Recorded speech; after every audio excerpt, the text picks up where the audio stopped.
Le circuit a été légèrement modifié en bout de ligne droite. Une épingle supplémentaire qui fait des dégâts. Attention aux embouteillages à l'arrière. Un seul favori se fait piéger, l'anglais du team CLS, Max Anstie. 27e après le premier tour, il terminera dans le paquet en 18e position.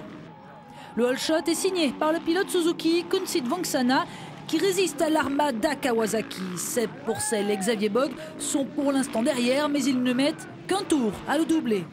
Et rapidement, les trois motos du team KRT se retrouvent aux trois premières places. Pourcel, Bogue et Jonathan Barragan, auteur d'un très bon départ. Grégory Aranda, lui, a raté son envol. 11e au premier tour, 8e au second, 6e au troisième. Le Gardois entame sa remontée fantastique. Les MX2 sont pénalisés par leur manque de puissance sur ce terrain. Ils sont donc logiquement plus loin au classement. Et sans surprise, Tommy Searle est en tête des 250. Malgré un problème de sélecteur de vitesse, il livre une bataille féroce avec Cyril Coulon pour la 7e place.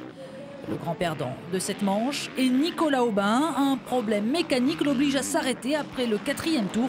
Aubin perd gros dès l'ouverture du championnat. Retour à l'avant du peloton. 4e tour, 4 Kawa sont en tête. 5e, Florent Richier est distancé. Le quatuor de tête ne changera plus. Reste à déterminer le quartet dans l'ordre et tout bascule au 8e tour. Pourcel ressent une très vive douleur au bras qui l'oblige à baisser de rythme. L'ancien champion de France MX1 voit revenir sur lui le tenant Xavier Bogue, Grégory Aranda et Barragan.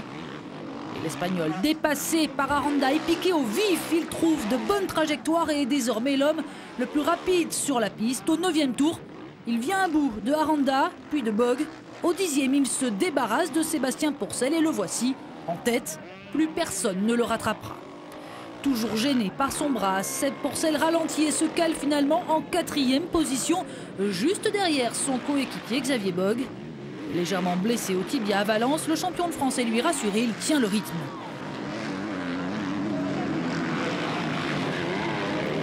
Derrière, les 4 fantastiques, Florent Richier, Cyril Coulon, puis Tommy Searle, le premier des MX2.